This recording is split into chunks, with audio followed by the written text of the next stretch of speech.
हमारे चैनल को सब्सक्राइब करें और बेल आइकन दबाएं। 5 शूटआउट्स। इन जानलेवा हमलों में 4 लोग बच गए और एक को अपनी जान गंवानी पड़ी। लेकिन ये शूटर्स थे कौन और इनका मकसद क्या था, इस राज पर अभी तक पर्दा पड़ा था और पुलिस अब भी इन अपराधियों को पकड़ने की जद्दोजहद में लगी हुई थी। आज हम आपको दिखा रहे हैं इस केस का दूसरा और आखिरी भाग, क्राइम पेट्रोल सतर्क। हम में से कोई एक, तब कोई पुलिस वाला, उनमें से ही कोई एक। क्या इन शूटआउट्स में किसी पुलिस वाले का हाथ था, और अगर था तो क्यों? मेरे साथ बदतमीजी करने की कोई हिम्मत भी नहीं कर सकता है, समझे?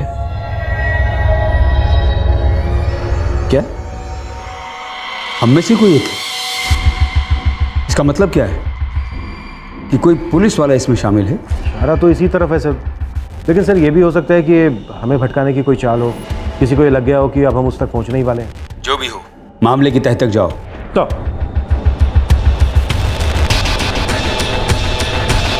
सर, वो अनजान कॉल एक पीसीओ से किया गया था। कहाँ है वो पीसीओ? बेदनपुर के पास है।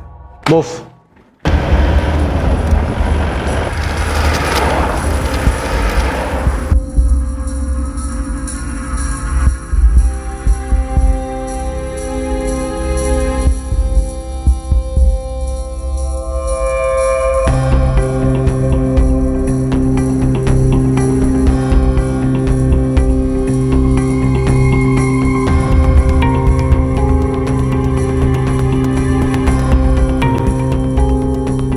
एक कनेक्शन तो है।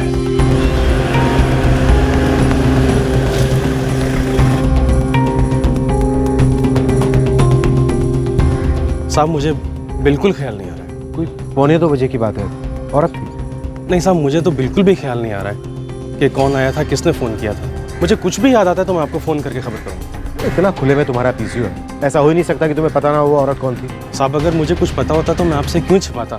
भगवान कसम साहब, मुझे बिल्कुल याद नहीं है कि कौन आया, किसने फ़ोन किया। साहब मुझे कुछ भी याद आता है, मैं आपको फ़ोन करके खबर करूँगा।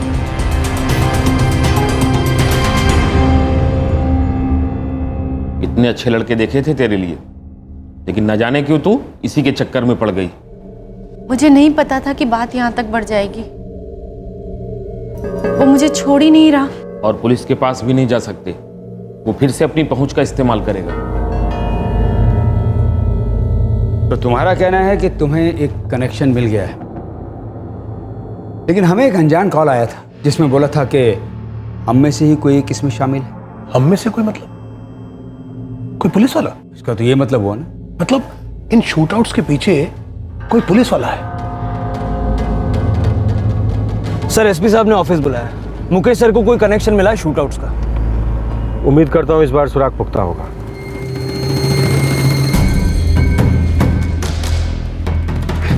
कजरी सुन, बहुत जल्दी ना मैं फिर से काम पे लग जाऊंगा।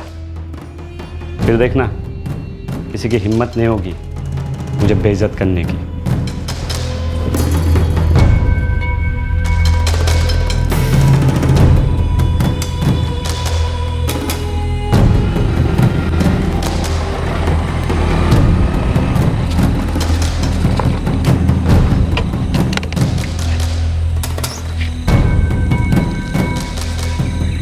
बोलिया,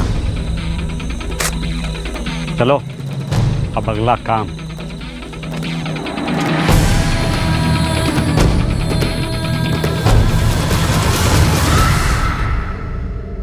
धीरेन, नागेश, रघुबीर, कपिल और रवि, टोटल 5 शूटआउट्स। इनमें से एक मारा गया, रघुबीर, और बाकी सब जख्मी हुए लेकिन बच गए। और इस केस में सर अब तक ना कोई धमकी मिली है और ना ही किसी फिरौती की मांग की गई है। जैसा कि मैंने कहा था, ये किसी रेगुलर गैंग का काम नहीं लगता। लेकिन रवि गुप्ता के मामले में तो लूट भी हुई थी। वो एक्सेप्शन था। रवि और रघुबीर पैसे वाले नहीं थे, लेकिन बाकी सब लोग अमीर थे। लेकिन सर कपिल कुमार भी तो एक ड्राइवर है। जी, लेकिन अमीर लोगों का, विक्रमजीत और सोनिया का। इसमें कनेक्शन क्या है? सर धीरेन, जब उस पर हमला हुआ तो अपनी कार में था, एसयूवी।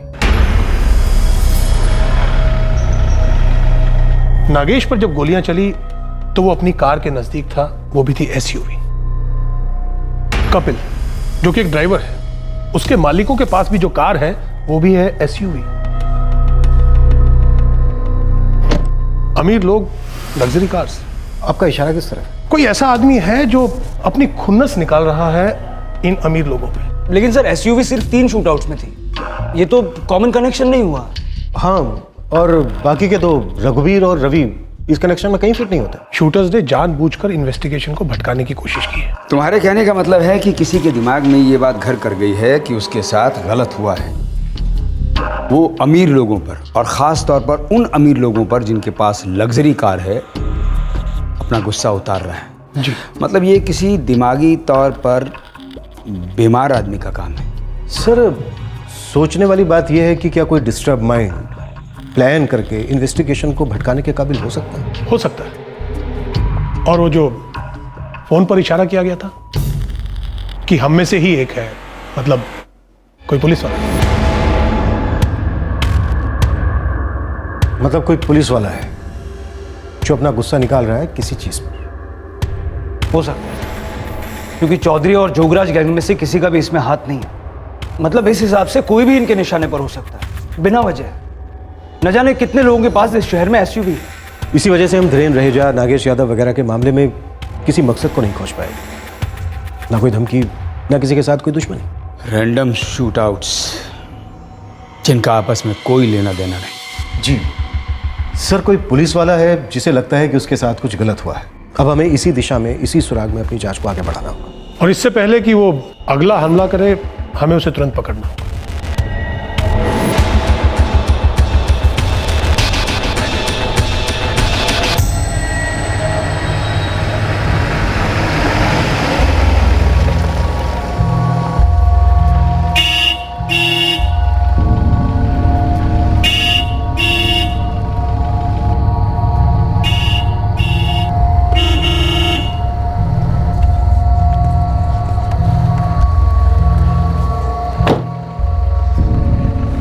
क्या वाक़ई, कब से हॉर्न बजा रहा हूँ, जल्दी नहीं आ सकता क्या? साहब, थोड़ी आंख लग गई थी। साहब, साहब! इससे पहले कि वो अगला हमला करें, हमें उन्हें पकड़ना होगा। विक्रम, सारे पुलिस थानों में खबर कर दो। किसी भी पुलिस वाले का एसयूवी कार से जुड़ा दूर दूर तक कोई भी मामला हो, मुझे यहां टेबल पर चाहिए।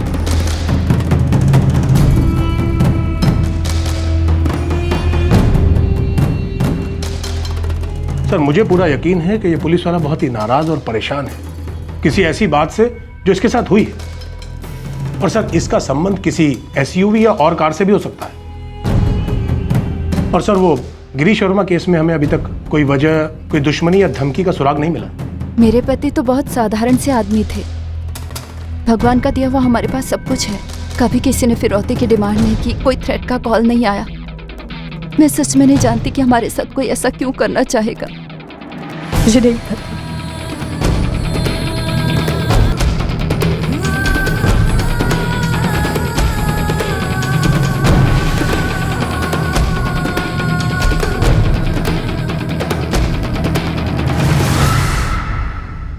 सर, 19 शूटआउट्स हो चुके हैं। धीरेन रहेजा से ये सिलसिला शुरू हुआ था, और अभी तक हमारे पास कोई सुराग नहीं है कि इसके पीछे है कौन। गैंग्स के इन्वॉल्व होने की सारी पॉसिबिलिटीज चेक कर चुका हूं। हाँ, सिर्फ जोगराज अभी भी पहुंच से बाहर है। जोगराज गैंग इसमें शामिल भले ही ना हो, लेकिन उसको इसकी कोई ना कोई खबर जरूर होगी। सर जी, हमारे गैंग का काम ना है यो, मैं पहले कह चुका हूं आपसे। और ना ही मेरे गैंग के किसी बंदे को इस बात की कोई खबर है। चौधरी जोगराज कहाँ है इस वक्त? हमारा दुश्मन है जी वो, साफ सी बात है। मन ने नहीं पता होगा उसका, और ना ही मेरे बंदे को उसका कोई अता पता है। और अगर होता तो मुझे बड़ी खुशी होती वो आपको बताते हुए। इतनी अंधाधुंध गोलीबारी के बावजूद भी पुलिस अब तक किसी मुजरिम तक नहीं पहुंच पाई थी। बलराज और उसका गैंग खुलेआम घूम रहा था और पुलिस की जांच के दायरे से अब भी वो बाहर था। अब पुलिस के सामने एक और जानकारी आई। क्या इस बार मिली जानकारी सही थी, किसी काम की थी? साहब, एक खबर है। क्या खबर है? वो शूट आउट जिसमें लूट हुई थी।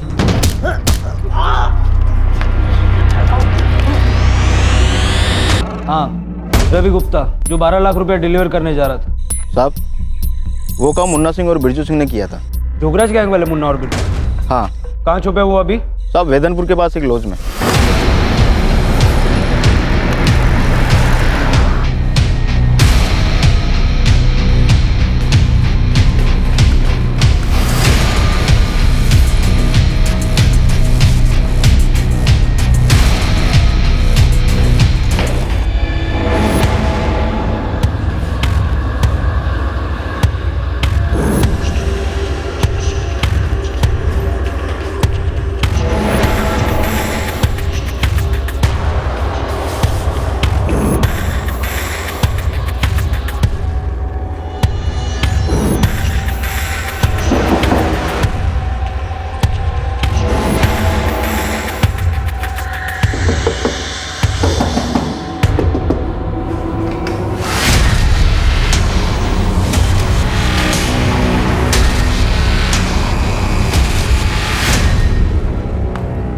चौकराज कहाँ है? इतने शूट आउट्स करके कहाँ छिपा बैठा है वो? हमने लूट जरूर की है, लेकिन हमें पता नहीं ये गोलीबारी कौन कर रहा है। अब तक गोलीबारी की 19 वारदातें हो चुकी हैं। चौकराज करवा रहा है ना ये? हाँ साहब, आप जो 5 की बात कर रहे हैं वो एसयूवी वाली, उससे हमारा कोई लेना देना नहीं है साहब। और रघुवीर नारंग, वो गांव वाला जो मारा गया? नहीं साहब, वो हमने नहीं किया साहब। तो फिर कौन है इन शूट आउट्स के पीछे? हमें नहीं पता साहब। चौकराज कहाँ है? जोगराज वो कहाँ है वो? ये बोल। क्यों जंगल के एक उजाड़ घर में छुपा बैठा है। हाँ साहब, पिछली बार जब बात हुई थी तो वहीं पे था साहब।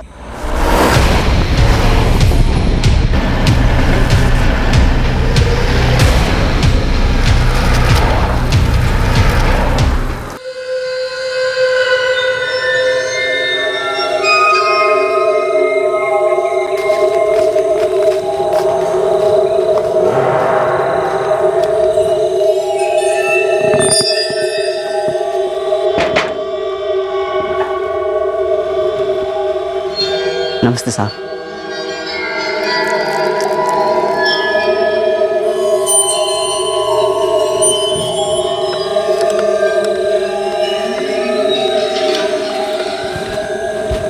साहब वो अंदर ही है।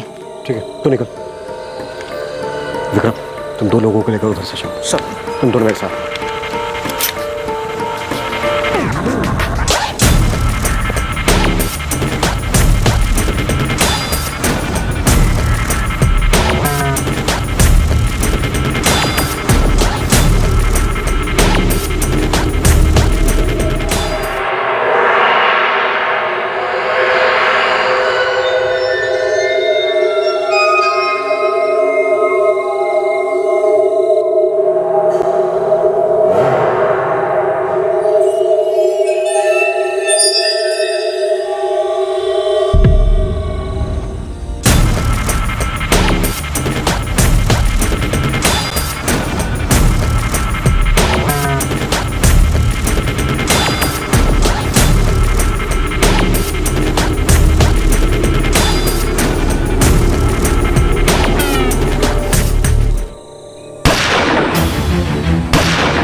विक्रम, कवर फायर करो।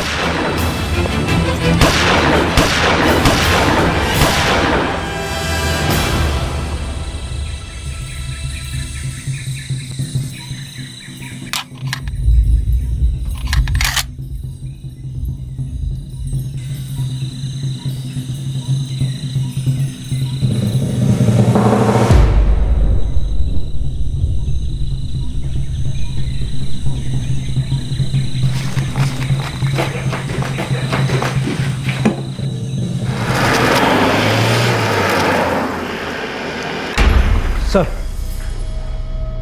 जोगराज मर गया। उसका कहना था कि ये सब सलाम गैंग ने किया है। धीरेन्द्र रहेजा, ये 5 शूटआउट्स सलाम गैंग ने किए। इससे पहले कभी सुना नहीं इस गैंग के बारे में। विक्रम, सारे हिस्ट्री शीटर्स को राउंड अप करो। कोई ना कोई जरूर जानता होगा इस गैंग के बारे में। लो, पढ़ लो। मुन्ना और बिरजू लॉकअप में है। चौधरी और उसका पूरा गैंग भी लगभग अंदर है। अब हमें टक्कर देने वाला कोई नहीं है। नहीं साहब, मैंने कभी किसी सलाम गैंग के बारे में नहीं सुना। सलाम गैंग अपने इलाके के सारे हिस्ट्री शीटर्स को पकड़ लो। कोई ना कोई जरूर जानता होगा इस गैंग के बारे में। आगे से कान खुला रखूंगा साहब, लेकिन अभी तक कभी सुना नहीं इस गैंग के बारे में। जोगराज को उस गैंग के बारे में कैसे पता चला? बाकी किसी और को तो कुछ नहीं पता था। सर, उसने हम पर गोलियां चलानी शुरू कर दी। बचाव में हमने भी उस पर गोली चलाई जो उसे लग गई। मुझे उसी वक्त लग गया था कि इसकी जान कभी भी जा सकती है, इसलिए मैं बार बार उससे पूछता रहा कि इन शूटआउट्स के पीछे कौन है। बस सर, वो इतना ही बोला कि सलाम गैंग। अजीब बात है। अच्छा, वो पुलिस वाले के शामिल होने की जो बात थी उसके बारे में कुछ पता चला? सर, मैंने हर थाने में एक सीक्रेट इंटरनल जांच के लिए बोला था। पर अभी तक कहीं से कोई खबर नहीं। नज़र रखना। और हाँ, अगर ये किसी नए गैंग का काम है तो इसे पनपने से पहले ही हमें कुचलना होगा। Right sir. Hello. Pankaj Sahu, तेरे घर में एक बीवी और 2 बच्चे हैं। कौन बोल रहे हो? एक बीवी और 2 बच्चे हैं घर में। लेकिन तुम बोल कौन रहे हो? डर मत, अभी तक वो सही सलामत है। लेकिन तुम हो कौन? 25 लाख 3 लोगों की कीमत कम ही लगा रहा हूँ मैं। 25 लाख कोई ज्यादा मोटी रकम तो है नहीं तुम्हारे लिए। लेकिन पहले बताओ तुम हो कौन? 2 दिन का टाइम है तेरे पास, पैसे तैयार रखना। कहाँ देना है वो बाद में बताऊंगा। सलाम। Hello hello. क्या हुआ? कुछ नहीं, कुछ नहीं हुआ। पुलिस को इस गैंग के बारे में कुछ पता नहीं था, लेकिन यह नया गैंग अपना काम शुरू कर चुका था। साथ ही साथ पुलिस उस अनजान कॉलर से मिली जानकारी उनमें से ही कोई एक की दिशा में भी काम कर रही थी। अब इनमें से कौन सी लीड पुलिस को शहर में दहशत का नंगा नाच कर रहे अपराधियों तक ले जाएगी, यह तो वक्त ही बताने वाला था।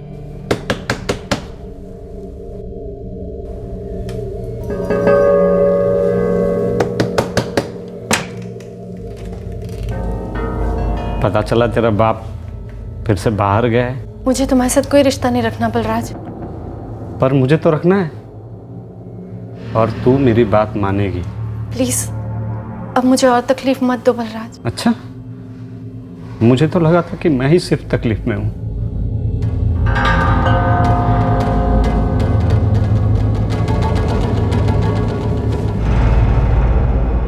क्या गलती थी मेरी? गलती क्या थी मेरी? हर कोई मुझसे छोटा है, समझ रही है ना तू? हर कोई मुझसे छोटा है।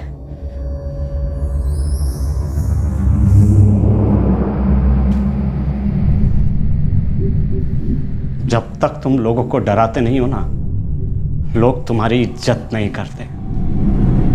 सब लोगों ने मेरी बेइज्जती की थी, सब लोगों ने मुझे नीचा दिखाया था, सबने। तुम पागल हो गए हो बलराज, दिमाग घूम गया है तुम्हारा। अरे पैदा होते वक्त सब बराबर होते हैं, कोई किसी के ऊपर नहीं होता। दिमाग खराब हो गया है तुम्हारा। तू भी उन लोगों जैसी बात कर रही है? नीचा दिखाएगी मुझे, बेइज्जत करेगी मुझे?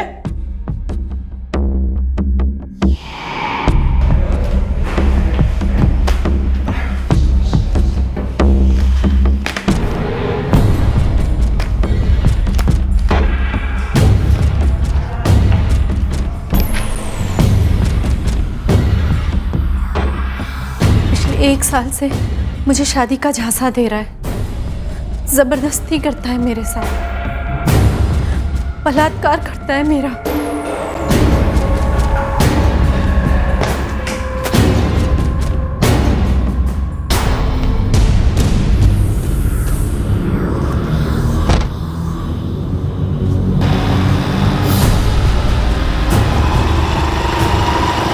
सर, एक केस मेरे ध्यान में आया है। लगता है इससे हमें शूट आउट्स का कोई सुराग मिल जाए।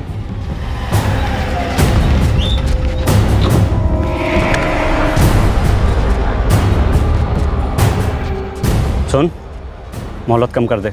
अगर कल तक पैसे नहीं भिजवाए ना, तो उसे बोल दे, उसे और उसके परिवार वालों को इसका हर्जाना भुगतना पड़ेगा।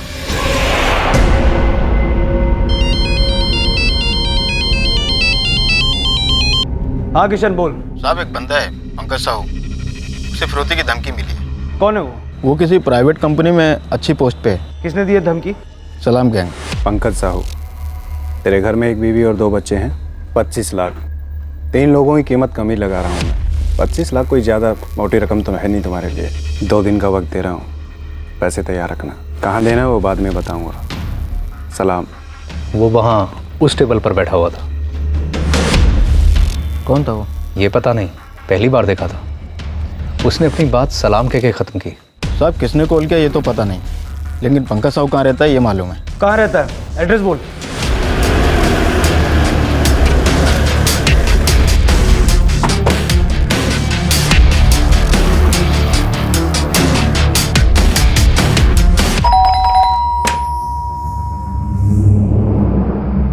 पंकज साहू जी। आज सुबह उसने फ़ोन करके बोला कि बैठरा नगर के पुराने पुल पर पैसे पहुंचा दो। सर दोनों कॉल्स अलग अलग नंबर से किए गए। हम फिरौती लेकर जाएंगे। देखिए, मैं अपनी फैमिली को किसी भी रिस्क में नहीं डालना चाहता हूँ। भरोसा रखिए हम पर, कुछ नहीं होगा आपकी फैमिली को। Hello sir, pi Prahlad Trivedi बोल रहा हूँ, वैधनपुर थाने से। हाँ बोलो प्रहलाद। सर, आप ये बलराज धीर को जानते हैं?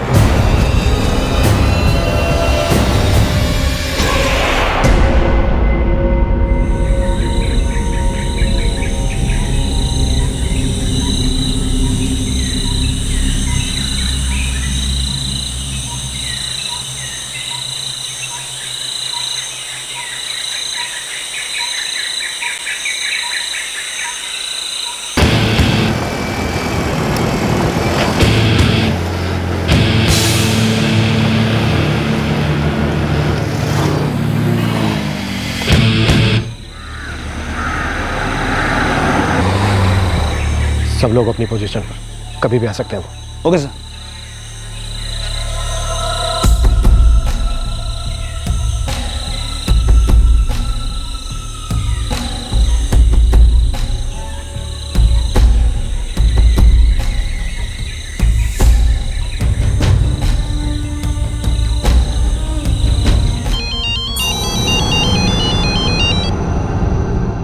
हेलो बलराज, मैं सेना बोल रहा हूँ। जी साहब, नमस्ते साहब। तुमसे मिलना है तुरंत। कहाँ साहब? मेरे ऑफिस में। आपके ऑफिस में? हाँ। क्या बात है साहब? तुम आओ तो सही, फिर बताता हूँ।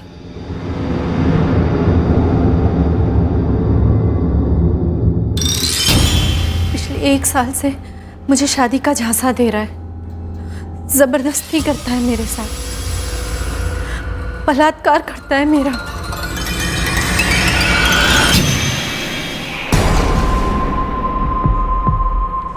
बलराज, विनीता ने इल्जाम लगाया है कि तुमने इसका शारीरिक शोषण किया। क्या गलत बोल रही है साहब ये? साहब, मैं सच बोल रही हूँ। जब भी मेरे पिताजी बाहर जाते हैं, ये घर में घुस आता है, जबरदस्ती करता है मेरे साथ। गलत इल्जाम लगा रही है साहब। मुझे ब्लैकमेल करना चाहती है, एक पुलिस वाले को। सर, ये अन्याय है। पहले तो पूरा डिपार्टमेंट मेरे खिलाफ हो गया, मुझे नौकरी से बर्खास्त कर दिया, अब मेरा वारंट भी निकाल दिया। देखो बलराज, पूरा डिपार्टमेंट तुम्हारी उल्टी सीधी हरकतें जानता है। दारू पीकर ड्यूटी पर आते हो तुम। हर साल तुम्हारी रिपोर्ट में तुम्हारे लिए खराब रिमार्क ही लिखे मिलते हैं। सर, सब मिले हुए हैं।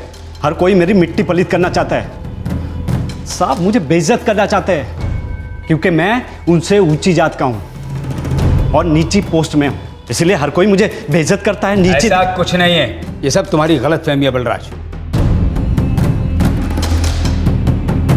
तुम्हारा जिस औरत के साथ चक्कर था, क्या तुमने उससे शादी का वादा किया था? देख, मेरा दिमाग मत खराब कर। पहले से ही मेरा दिमाग बहुत खराब हो रखा है।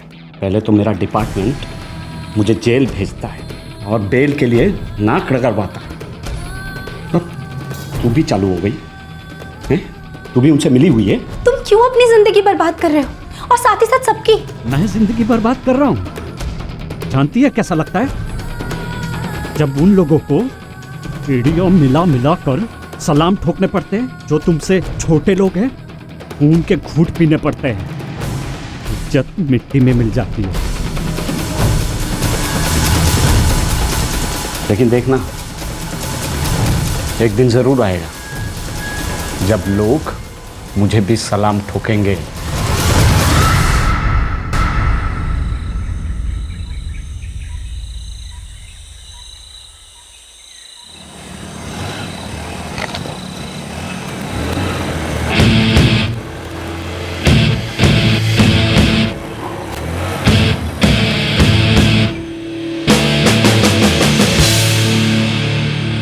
आ गए वो लोग, ब्लॉक करो उन्हें।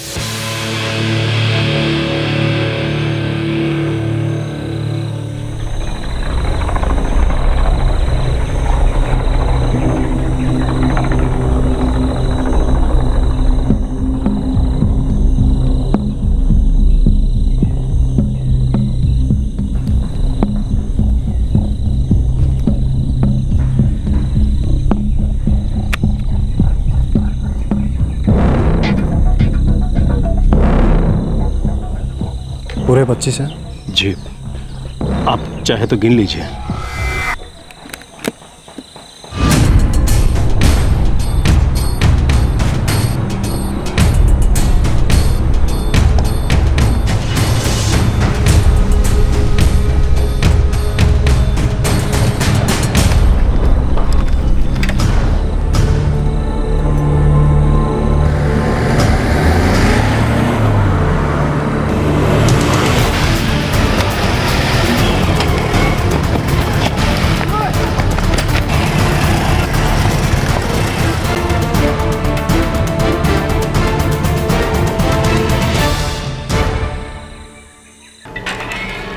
सर मैं अंदर आ सकता हूँ सर? कम इन।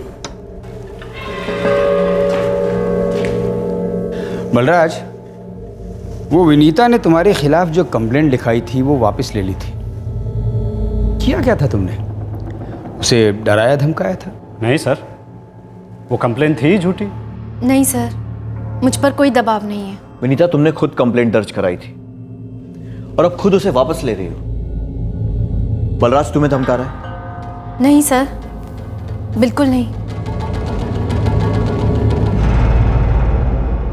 बलराज, ये जो सारे शूट आउट्स हो रहे हैं तुम कर रहे हो, सही कहा ना मैंने?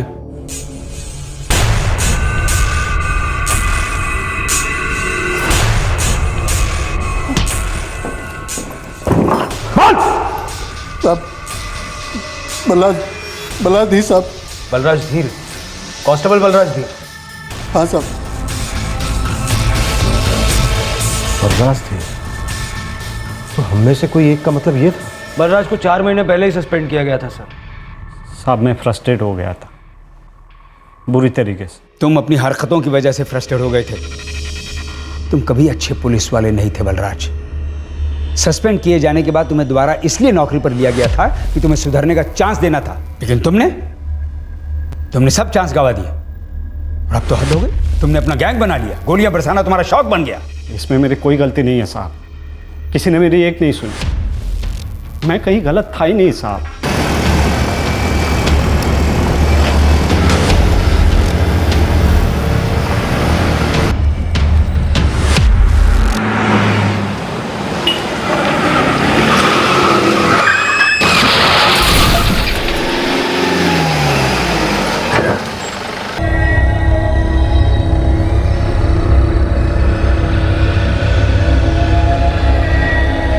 क्या बे साले, ध्यान से गाड़ी नहीं चला सकता है? भाई साहब मैं धीरे मोड़ रहा था, आप ही बीच में आ गए। अच्छा, बे ध्यान से गाड़ी चला रहा था। जानता है मैं कौन हूँ? जानता है साले? साले देखिए हाथ मेरा भी उठ सकता है, हाथ मत उठाना। अच्छा हाथ उठाएगा? उठाना बे, दिखाना साले, दिखा, उठा कर दिखा। अरे भाई साहब। बे साले, बे छोड़ो साले, पुलिस वाले पे हाथ उठा दे साले। पुलिस वाला होके हाथ उठाएगा? चल तेरी कंप्लेंट करता हूँ। अरे जाना कर ले। अरे देख लूंगा तुझे साले। मिल थाने में मिल। अबे फुट ले यहाँ से। अरे छोड़, गलती उसने किया और पकड़ मुझे रहे हो। अरे भाई झगड़ा छोड़ो, आपकी वाइफ को चोट लगी है, उसको अस्पताल लेकर जाइए। अरे ठीक है, नसीहत मत दे, चल जा। चलो। उस आदमी ने कंप्लेंट लिखाई है। गलती उसकी थी साहब। हम उसकी भी जांच करते अगर तुम बिना झगड़ा किए वहां से लौट आते। साहब पहले हाथ उसने उठाया था, उसके बाद मैंने। बलराज, तुम्हारा ट्रैक रिकॉर्ड पहले से ही बहुत खराब रहा है। तुम्हारा व्यवहार कभी भी अच्छा नहीं रहा है। सड़क पर मौजूद हर गवाह का कहना है कि पहले मारपीट तुमने शुरू की थी। झूठ है साहब, वो बड़ा आदमी है ना, उसके पास बड़ी गाड़ी है तो वो सही है, मैं गलत। अरे साहब मैं भी आप में से ही एक हूं, तो मेरे साथ ऐसे मुजरिमों जैसे व्यवहार क्यों कर रहे हो आप लोग? भेजे में भूसा भरा है, पागल हो गया है तू? सस्पेंशन लेटर, अगले नोटिस तक तुम्हें सस्पेंड किया जाता है।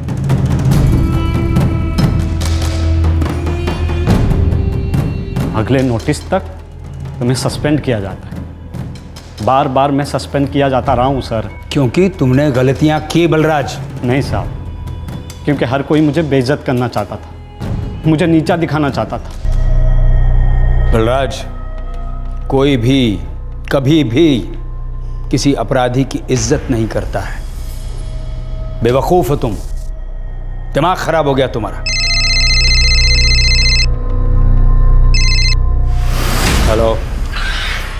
सर ये बलराज आपके साथी है ना? हाँ, और यही है सलाम गैंग का लीडर। सर उसके तीनों साथी हमारी हिरासत में हैं। उनके शूटआउट्स के बयान भी मिल गए। मैं इसे तुम्हारे लॉकअप में भेज रहा हूँ। यह आदमी पूरी तरह से पागल हो चुका है। देखो बलराज, पुलिस वाला बनकर नहीं सीखा तो क्या, अपराधी बनकर कम से कम एक बात तो सीख लो, जुर्म कभी फायदेमंद नहीं होता है। Crime never page.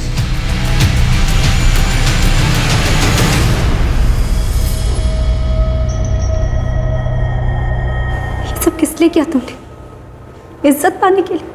क्या सोचा था कि ये सब करके इज्जत मिलेगी? लोगों को डरा धमका के उनसे पैसे हटने लगे, गोलियां बरसाने लगे। हम दोनों की जिंदगी बर्बाद कर दी तुमने।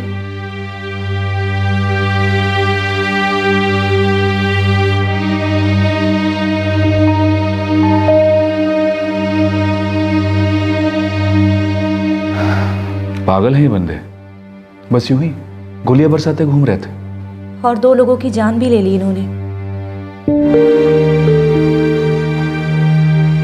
उसने मुझ पर है वही गोली चला दी बिना किसी मतलब के। पागल है। इस आदमी ने हमारे भाई को मार डाला बिना किसी वजह के। हाँ, लेकिन ये हमारे भाई साहब को जानता तक नहीं था। हद है। चलो।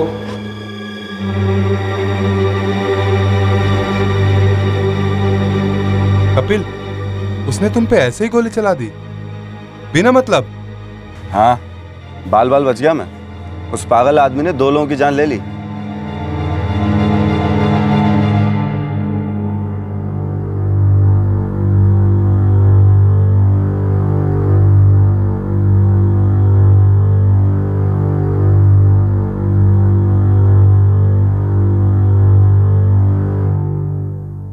बलराज और उसके साथी नारायण, भूपेश और धर्म इस वक्त न्यायिक हिरासत में हैं। उन पर हत्या और हत्या की कोशिश के चार्जेस लगाए गए हैं। बलराज ने अपने तीनों साथियों को बंदूक चलाना सिखाया था। बलराज की तरह इन तीनों पर भी इज्जत और पैसे की भूख का नशा छाया हुआ था और लोगों में दहशत फैलाकर ये अपनी इस भूख को शांत करना चाहते थे। अक्सर इस बात का अंदाजा लगाना मुश्किल होता है कि किसका दिमाग किस बात पे घूम जाएगा, क्या बात होगी जो किसी को हताशा के दलदल में धकेल देगी। बलराज को अपने काम में सबसे बड़ी दिक्कत यह थी कि उसे लगता था कि वो ऊंची जाति में पैदा हुआ है तो उसे क्यों अपने से छोटी जात के लोगों को सलाम ठोकना पड़ता है। उसे कई बार उसके गलत व्यवहार के लिए चेतावनी दी जा चुकी थी, लेकिन किसी ने कभी यह नहीं सोचा था कि वो इज्जत पाने और लोगों में अपने दबदबे के लिए इतनी खतरनाक आपराधिक गतिविधियों में कूद पड़ेगा। इस केस में सबसे डरावनी बात यह थी कि डिस्टर्ब दिमाग किसी और का नहीं बल्कि एक पुलिस वाले का था। बंदूकों और बुलेट्स तक उसकी पहुंच थी।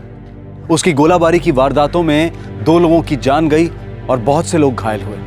ये लोग और इनके परिवार वाले बहुत तकलीफ से गुजरे और अब भी गुजर रहे हैं। करीब 2 साल पहले एक स्टेट ट्रांसपोर्ट बस के चालक ने न जाने किस जुनून में बस को डिपो से निकाला और पूरे शहर में बेतरतीब बस चलाकर तांडव मचा दिया। एक बार और एक डिस्टर्ब सुरक्षा कर्मी ने एयरपोर्ट पर अपने सर्विस हथियार से दहशत मचा दी थी। कोई भी वर्क प्लेस हो, चाहे प्राइवेट या पब्लिक, बीमार दिमाग अपना असर छोड़ते हैं, खुद और अपने आसपास के लोगों को प्रभावित करते हैं।